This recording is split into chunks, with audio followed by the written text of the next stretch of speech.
had been unemployed and penniless for 2 weeks when the letter slipped under my door. It flashed as if it were made of a polished silver, and on the front, in flowing cursive engraved in the envelope in sharp, red letters, read 2 words: "To Michael." What the hell, I thought, going over to the door and peeking through the peephole. No one stood outside. I quickly flung open the door, looking down both sides of the apartment hallway. The flickering fluorescent lights overhead cast the pale, yellow wallpaper in a dim light. Everything looked faded and lifeless, as if I were stuck in some sort of purgatory. Sometimes I felt like Sisyphus, constantly rolling a rock up a mountain for all eternity despite the hopelessness of it. Except, in my case, I sometimes hoped that the rock might just crush me to death. Everything had been going downhill for months by this point, and I knew if it got much worse, I would end up homeless again soon within a few days. I knelt down, examining the letter closely. I wondered if perhaps one of my neighbors in the apartment complex had gotten some sort of mail by mistake and slipped it under the threshold. But the letter had no stamp and no return address. Someone had clearly just written it and slipped it under my door. Nervously, I touched one of my fingers to it.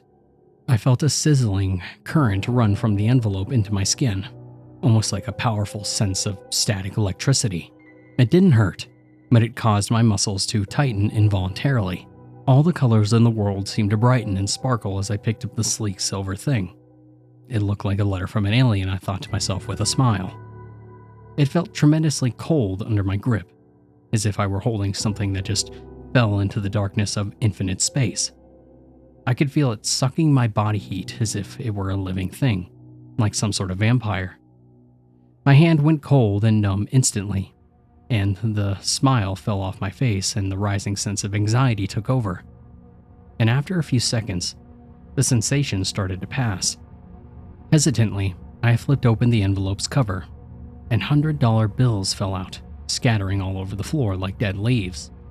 The little green pieces of paper slowly descended through the air. It seemed as if the envelope were spitting out impossible amounts of material. More and more money fell out in clumps within the space of a few moments, followed by a piece of paper as glossy and black as obsidian. I stood in amazement around the pile.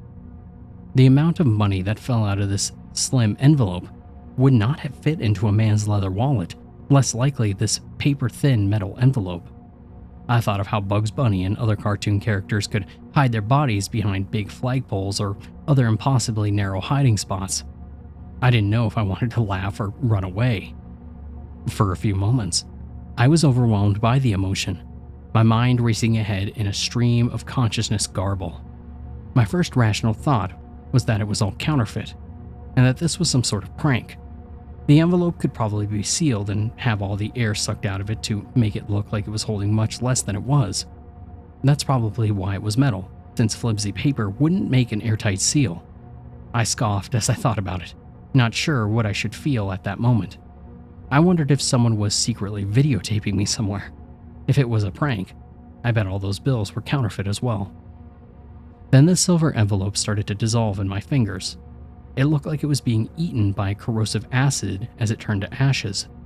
Circular spots of gray dust settled in my hand, so light and smooth that they felt like they were mere air, and within seconds, the envelope had disappeared completely. Neat trick, I muttered to myself. I had no idea who was behind this. My curiosity was piqued, however, and kneeling down, I picked up the black piece of paper. It felt like it was made out of some sort of plasticky, unbreakable material. Its glossing surface felt as smooth and warm as a living creature under my fingers. I started reading the red blood ink scrawled across its front in a beautiful, flowing cursive script. This is what it said. Dear Michael, I'm sure you are very confused right now. I know of your struggles, your hardships, your triumphs, as well as your failures. I know all of your thoughts and feelings, even at this very moment. Indeed, I am closer to you than your own jugular vein, your own heart. For I am God, the creator of the universe, the source of life, the eternal. People call me many different names, as you well know, but my archons call me the Pleroma, the fullness, just as the ancient seers used to call me. For I feel all things. My consciousness spans all of the universe and beyond. It spreads forever outwards like an endless wasteland. It is within the hearts of all beings, smaller than the thumb. It is eternity. I have always existed and always will, like the snake eating its own tail. I was sweating heavily by this point. I felt an immense urge to laugh at the ridiculousness of the letter. God sending a letter? Didn't he have email? This image made me descend into a fit of giggling that bordered on madness. It threatened to smash through my mind like the waters of a collapsing dam. My heart was pounding and palpitating all at the same time. Something in the letter had a sense of power, after all. I could feel its subtle energy vibrating under my grasp as it trickled into my hands, almost like the heat of a tropical sun. Inhaling deeply, I continued reading. I know what you're thinking. God sending a letter? Doesn't he have email? I gasped, falling back and letting the letter drop from my thumbs. It descended slowly to the ground, drifting into lazy arcs. As it landed on the kitchen floor, though, something strange happened. The blood-red ink began to emanate a blinding crimson light, the bloody glow radiating out of every single letter on the page. The glossy paper curled and writhed, lengthening and twisting into a long cylinder. And within a few seconds, eyes appeared along with sharp teeth and a grinning mouth. I looked down into the face of the viper, the crimson glow now coming from its two reptilian eyes. Its jaw unhinged and it slithered towards me. And from its mouth, I heard words that shook the ground like bomb blasts. I quickly realized this monstrous talking snake was reading the rest of the letter. This is what it spoke. I know you, Michael. You will not believe unless you see miracles. But I have miracles for you. More than you will ever know.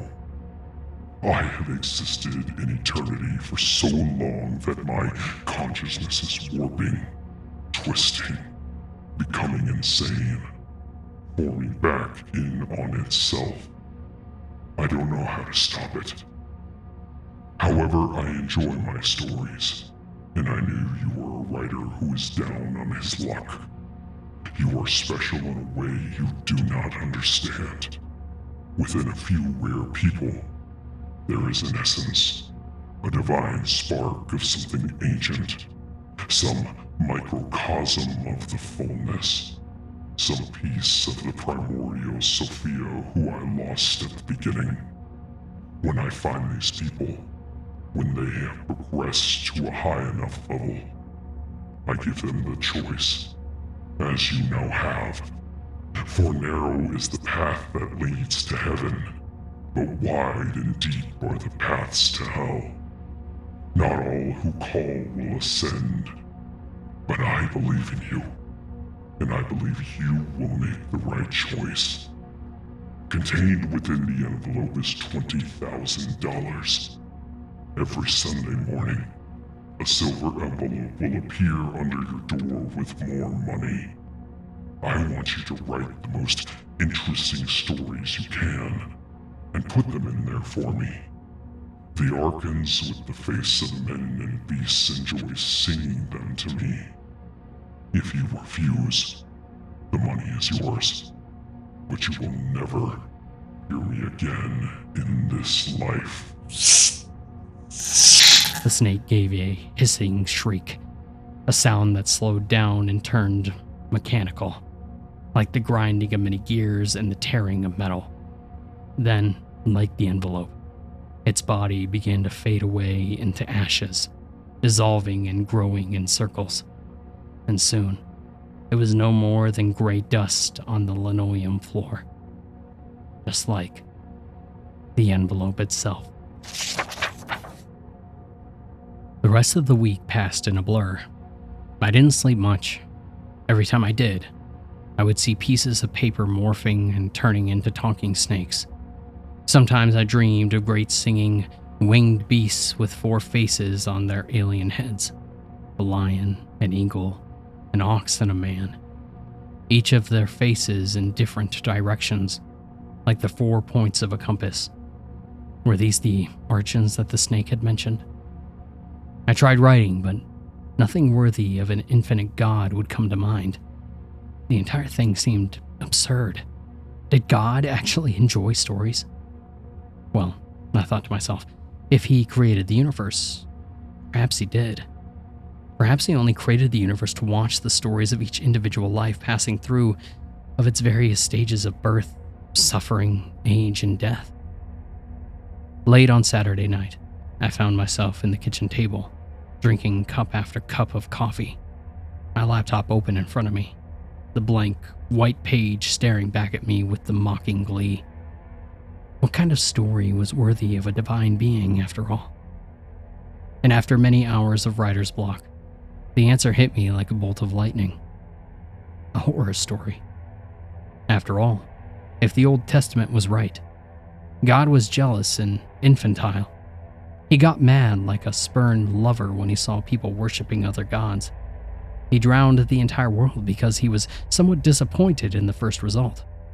I figured a being of such a mind would certainly appreciate some more horror, as I did. After all, if I was being made in his image, then I assume we should have similar tastes. The envelope came sliding under my door at the exact moment that the sun started to rise on Sunday morning. With the finished product tucked into my nervous, sweating hands, I reached down and opened the cover. Enormous amounts of money came tumbling out. I didn't even see all the bills, though. Feeling weak and anxious, I closed my mind and I slipped the folded pages of my story into the silver envelope. The currents of electricity from it seemed to sizzle my skin as I closed the cover. I wondered if I would ever find out how much God liked my story. Would he send another talking snake with a voice like rushing water? And by the end of the day, I would know exactly how much God liked it. He liked it so much, in fact, that he decided to make it come true. I fell asleep for a few hours, totally exhausted from work through the night. But when I awoke, I felt a surge of confidence and bliss I hadn't known for many years. I was now financially stable. Hell, more than that. With the $40,000 I had now received, I could pay off all of my debts and still have $10,000 to spare.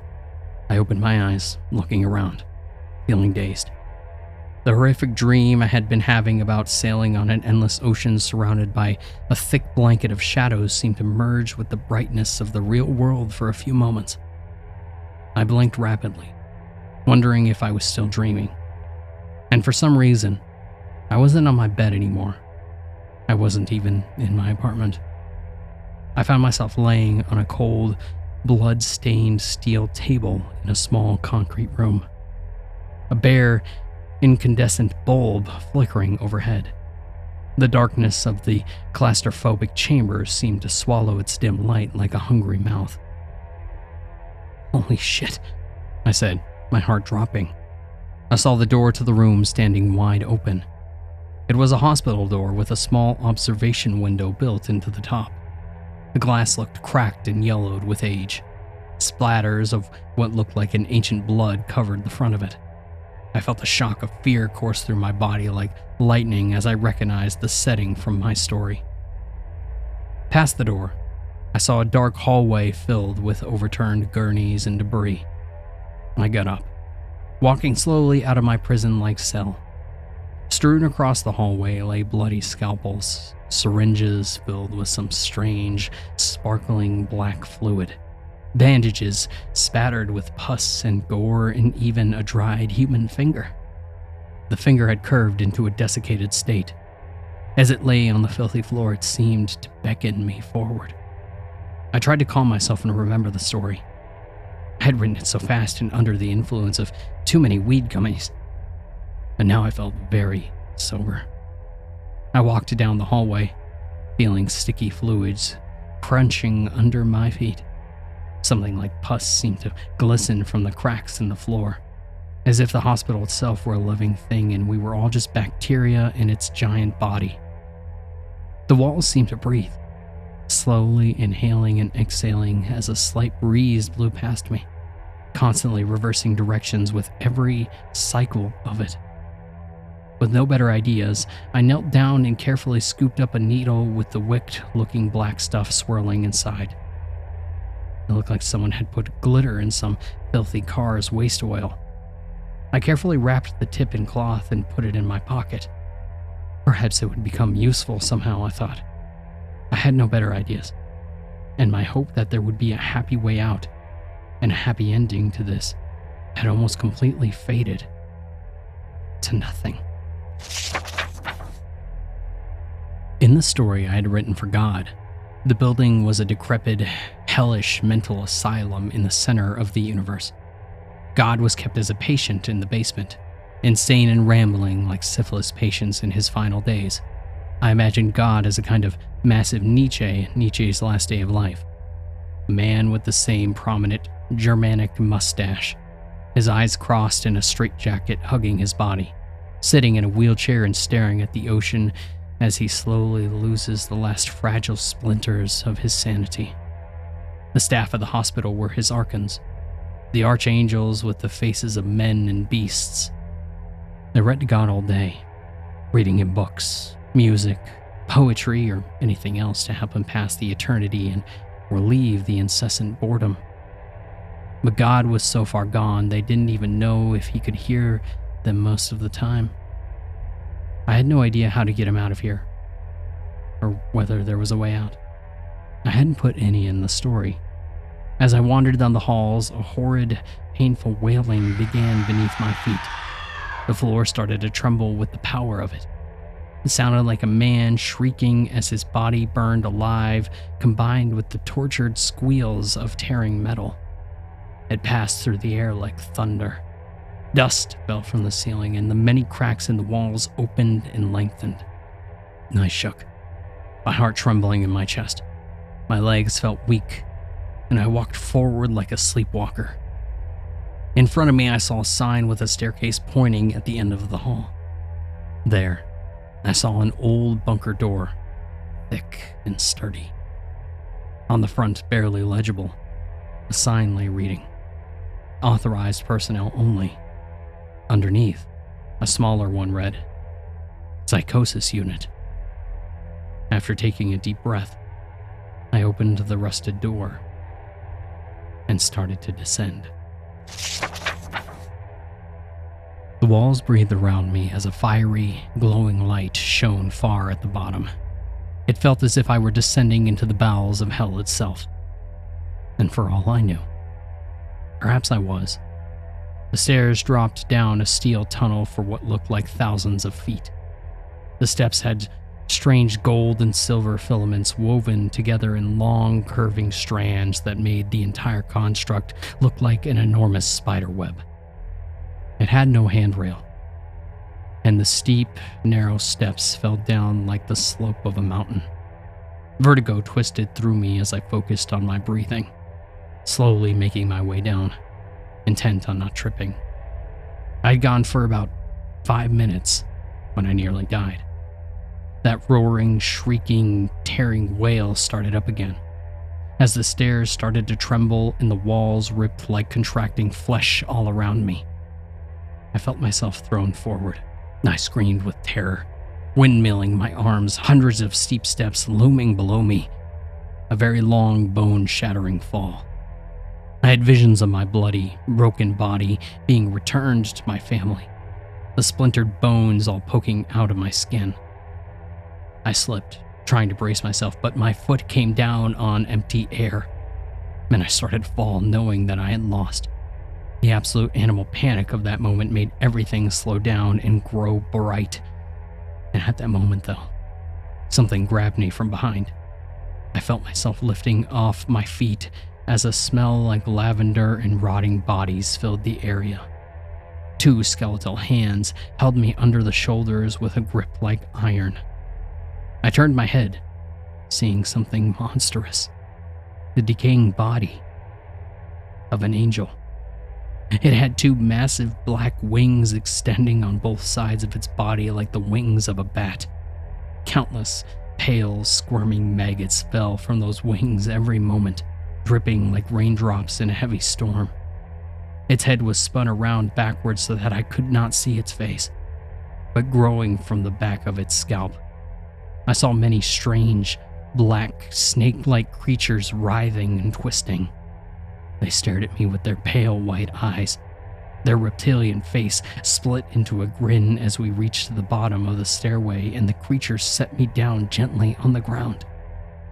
Those snake tentacles had far too many teeth. It turned its body so that its face was looking at me. The thing had a face like a skull, pieces of necrotic flesh still clinging tightly to the bones. Two dead, cataract eyes stared out. Its teeth looked as sharp as needles, and on its body it wore softly glowing silvery armor. It even had a sword sheathed around its waist. I backpedaled away from the abomination, but it put up its hands. "I am the angel of death," it said. "I am not here to hurt you. We are to bring you to the center, to see for yourself the truth of all things." "We?" I asked, looking around behind me.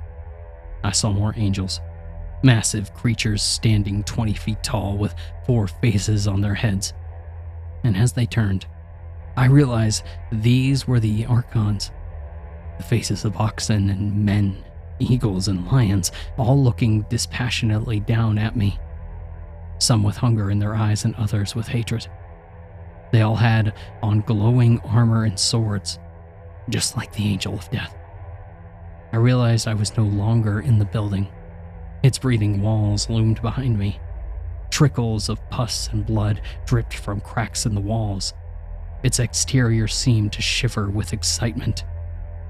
I looked up, seeing a sky as dark as the abyss stretching overhead. In front of me lay a wasteland of rocks and fine black sand. Shadows pressed in all of the sides, but far off, there was a flashing of fire. I squinted, seeing a massive door of finely spun gold and silver thread a few hundred feet away across the wasteland. It opened into something like a volcano. Torrents of lava splashed and bubbled deep inside me, sending thick, choking black smoke into the air. Around the door was a wall risen hundreds of feet of air. It looked like a smooth, polished obsidian. It gleamed mockingly, cutting off my view of what horrors lay beyond it. "Time to go," the angel of death whispered in a voice like smoke. It came up behind me, its tentacle creatures snapping and biting at each other like rabid dogs. Cold, rotted hand was placed gently on my shoulder, and I shuddered. The archons towered over me on all sides, their silver armor glowing with a soft blue light. They said nothing as they accompanied me towards the fiery door, surrounding me like guards accompanying an inmate to the electric chair. Around the door, hundreds more archons stood in a semicircle. They all murmured and chanted in different languages, creating a low, constant serration. Their eyes looked cold and dead, as lifeless as those of corpses. I felt immense fear, my heart palpitating wildly in my chest. I knew I was looking death in the face, whatever was through that door. I did not want to know. I heard someone whispering, a soothing female voice that came across so softly that I didn't know at first if I was imagining it. I looked at the angel of death, wondering if it was talking, but its skeletal bone-white mouth stayed firmly shut. I listened to the words as a sense of light and peace filled my chest, and suddenly feeling as if I was not alone in this. "Through the gate is the Doomerage. He who imprisoned our mortal souls into these dying bodies at the beginning of time. He is evil, as cold and black as the endless void between the stars." I felt a warm, calming presence for a few moments as the words faded away. No one else seemed to be able to hear them. The archons hadn't reacted, and then the terror and anxiety returned. "See your master," One of the archons standing next to me hissed as they pushed me towards the door. His human face contorted into a sneer as he looked down at me with contempt. He created you from dust. You're no more than a golem wrapped in skin. Just dust. But we, the Holy Ones, were created from light. He spat with his human face. The lion face roared, its deadly eyes glistening with hatred. The ox head showed only contempt as the eagle gave a predatory glare. I stepped forward, entering the sacred gate. Through its threshold, I saw a face of infinite light soaring hundreds of feet in the air, blinding and radiant. Its eyes seemed like two spinning black holes, its visage constantly shimmering and morphed, extending into other dimensions. Its geometry shifted in ways far beyond Euclidean space-time. Underneath its loomed fields of lava and fire. Strange, bone-white tentacles writhed from the mass of light surrounding the face of God, slithering and undulating like snakes. It floated high above the hellish wasteland underneath it. Then it seemed to focus on me. A presence outside of time and space invaded my consciousness, and I heard a whispering start in the back of my mind. We are one. Feel the fullness of God. Something black and empty pierced my heart as the horrid voice twisted through my body. And at that moment I saw horrible things. The cold reptilian presence ran through my mind like an eternal scream. It felt like skeletal hands were gripping my heart, squeezing it into a pulp. Death flashed through my body, jarring and dissonant. Visions ran through my mind. Mountains of corpses and worlds of screaming beyond, sucked into black holes, suffocating my senses. I heard an insane laugh, a sound like a bomb blast, full of sadism and mirth. The archons had come behind me through the gates. One of them turned to me, looking down at me like an ant. You will be fed to the mouth of God, he said calmly, so that your essence can become one. God wishes to have you with him for all eternity, Tailspinner. A sense of panic gripped me at that point. They started to close in around me, trying to force me forward. I knew I needed to act to escape this insane trap. I grabbed the needle full of sparkling black fluid I had picked up from the hospital, hoping it was some sort of eldritch poison. Only one archon stood between me and the gate, with the rest at my side. Spinning around, I ran at the one in the way with the needle pointing out. The angel had a look of surprise as I brought the tip of it down into its exposed calf and pushed to the plunger. It brought a clawed hand down and swiped at me, sending me flying back through the gate. I landed hard on the black sand, gasping and sore, but the scream of agony coming from the archon told me that it had worked. The effect was nearly instantaneous. The angel's skin blackened and turned necrotic in the spreading patches, rising from its leg to the rest of its body in the space of a few heartbeats.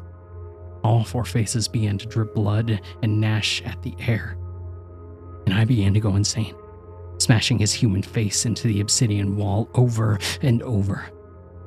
The other archons started to run forward to grab me, but the insane, transformed creature took his sword and started blindly slashing at the air. All of his faces were crying and spitting blood now, and even his eyes had started to rot and liquefy in their sockets. The sword crashed into another archon, decapitating its strange, four-faced head and sending it flying into the lava that bubbled only feet away. The rest turned their attention back to this new threat. I pushed up and ran for my life. There was that horrific wailing again, the predatory roaring that shook the ground like an earthquake. It was the same shrieking that nearly killed me on those endless stairs. I realized with horror that the scream had come from God. His face had contorted into unbridled fury. The radiant, spiraling light started moving forward, its thousands of chalk-white tentacles writhing faster, whipping everything in their path. They began to blindly grab archons and tear them into pieces or throw them into the fire. God crashed through the gate, splitting the obsidian walls into fragments that flew like bullets through the air. I sprinted as fast as I could back towards the mental asylum, and the only source of potential safety that I could see. I had little hope that it would help, however. Then the voice came into my mind again, the soothing voice that sounded almost like a loving mother. This is the place of shadows, the whisper said in my mind again, a soft female voice whose tone was as cooling as balm on a wound. This is the mirage, one of the emanations above the source. You have the divine spark within you. You can change the emanations within your mind if you concentrate. Use the divine spark. Focus on the door. The decrepit hospital building seemed to be shivering and trying to pull itself back from the chaos and mayhem drawing near. Behind me, God moved forward like a creeping lava flow, destroying everything in his path. His cold reptilian eyes looked down with contempt and a strange emptiness as he came forward. You must be one with me. Let me taste your bones. Let me drink your blood. Let your essence enter into me. The infinite, the divine. God shrieked in a voice like thunder, the enormous face radiating light and insanity continuing to sweep towards me. I knew it would catch me in seconds if I did not get out. The door to the hospital breathed and dripped rancid yellow pus from the top of its threshold. And beyond it, the strange silver stairs rose thousands of feet like the building itself.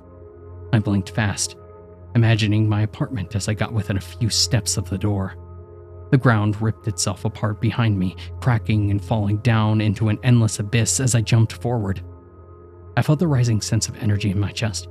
I spinned around in my heart and a high-pitched whining in my ears as the door rippled in front of me like a mirage. And suddenly the image changed, and I saw my apartment through it. A tentacle as cold as liquid nitrogen snatched my ankles as I flew through the door. My apartment stood in front of me, normal and clean. The tentacles from the mass of light whipped out crazily in all directions, smashing everything within reach. You cannot leave! God screamed as I felt myself being dragged back. Panicking, I thought of the only thing that might work. Focusing again on the door, I imagined it slamming shut. The swirling vortex of light filled my heart, and for a moment, I felt whole. The door slammed closed with a sound like a gunshot, cutting off the tentacle like a scalpel. The dismembered tentacle still whipping crazily after the door sliced it off. It stayed locked around my ankle, even after it stopped moving. I ended up going to the kitchen and cutting it off with a knife. The entire time it dripped a strange kind of blood, silvery and filled with rainbows, like liquid opal.